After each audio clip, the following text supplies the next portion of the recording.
यही दूसरी खबर भी है। महाराष्ट्र के दोनों बड़े सियासी खेमों में सीटों पर महाभारत जारी है। शिवसेना और बीजेपी के बीच जंग पहले पलक झपकाने की है, हालांकि उम्मीद अभी बाकी है। 25 साल पुराने रिश्तों को टूट से बचाने के लिए बीजेपी नेता ओम माथुर आज शिवसेना प्रमुख उद्धव ठाकरे से मुलाकात करने वाले हैं। इससे पहले कल शाम बीजेपी की चुनाव समिति की बैठक में शिवसेना की 119 सीटों के प्रस्ताव को खारिज कर दिया गया। इस बैठक में महाराष्ट्र के तमाम बड़े पार्टी नेता तो मौजूद थे ही, मोदी, सुषमा और राजनाथ सिंह सरीखे केंद्रीय नेता भी शामिल थे। सूत्रों के मुताबिक इस मीटिंग में रजामंदी बनी कि बीजेपी किसी भी कीमत पर 130 सीटों से कम पर राजी नहीं होगी। सूत्रों की माने तो बैठक में पार्टी के 120 उम्मीदवारों के नाम पर मुहर भी लग चुके हैं, लेकिन इसके ऐलान से पहले बीजेपी शिवसेना के आखिरी फैसले का इंतजार करना चाहती है। आपको बता दें, महाराष्ट्र में 15 अक्टूबर को चुनाव होने हैं और नामांकन की आखिरी तारीख 27 सितंबर बिल्कुल करीब आ रही। संजय प्रभाकर हमारे सहयोगी मुंबई से हमारे साथ जुड़ चुके हैं। संजय, काफी असमंजस की स्थिति है और अभी ये खबर आ रही है कि ओम माथुर जा रहे हैं मिलने फिर से उद्धव ठाकरे से, लेकिन बीजेपी का ये कहना है कि जो शिवसेना ने प्रस्ताव दिया इसमें कुछ नया नहीं है, ये सिर्फ वही चीज है जो 2009 में 119 सीटें दी थी। तो गतिरोध किस दिशा में जाता दिख रहा है आपको?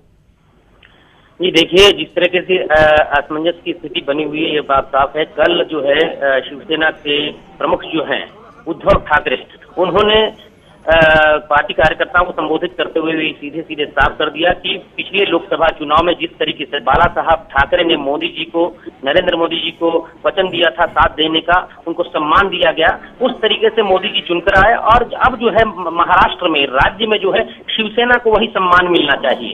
यानी उनका सीधा सीधा कहना है कि दिल्ली तुम्हारी, महाराष्ट्र हमारा। तो अब जो है मामला टिका हुआ, इसमें अटका हुआ है कि सीट शेयरिंग के मामले को लेकर। हालांकि इस समय जो असमंजस की स्थिति बनी हुई है, शिवसेना चाहती है कि वो जो है 151 सीट के आसपास लड़े और जो है बीजेपी को 119 दिया जा रहा है। 18 सीटें जो है वो अन्य दलों को, जो महायुति के दलों में बांटा जाएगा। लेकिन बीजेपी जो है ये मानने को तैयार नहीं है। बीजेपी का यह मानना है कि जिस तरीके से लोकसभा चुनाव में प्रदर्शन किया बीजेपी ने महाराष्ट्र में, उस हिसाब से सीटें मिलनी चाहिए। लेकिन शिवसेना चाहती है कि, फिर से वही बात दोहराऊंगा, शिवसेना ये चाहती है कि लोकसभा चुनाव में जिस तरीके से मोदी को, नरेंद्र मोदी जी को चुने जाने को लेकर शिवसेना ने जबरदस्त साथ दिया था, अब जो है महाराष्ट्र में जो है शिवसेना को तवज्जो दी जानी चाहिए। लेकिन ये भी सूत्र बता रहे हैं कि जिस तरीके से ओम माथुर यहाँ के प्रभारी हैं, वो आज उद्धव ठाकरे से बात करेंगे और ये भी खबरें आ रही है कि हो सकता है कि नरेंद्र मोदी जी इस मामले में उद्धव ठाकरे से डायरेक्ट बात करें और मामला सुलझ जाने की पूरी संभावना है। हालांकि अमित शाह, जो कि बीजेपी के राष्ट्रीय अध्यक्ष हैं, उन्होंने कहा था कि ये मामला जो है राज्य का है, महाराष्ट्र बीजेपी खुद जो है इस मामले से पलट लेगी, निपटा लेगी। लेकिन मामला निपटता नहीं नजर आ रहा है और कुछ लोग ये भी कह रहे हैं कि हो सकता है कि पितृपक्ष, जो कि 24 तारीख को खत्म हो रहा है, उसके बाद सारी बातें सामने आए।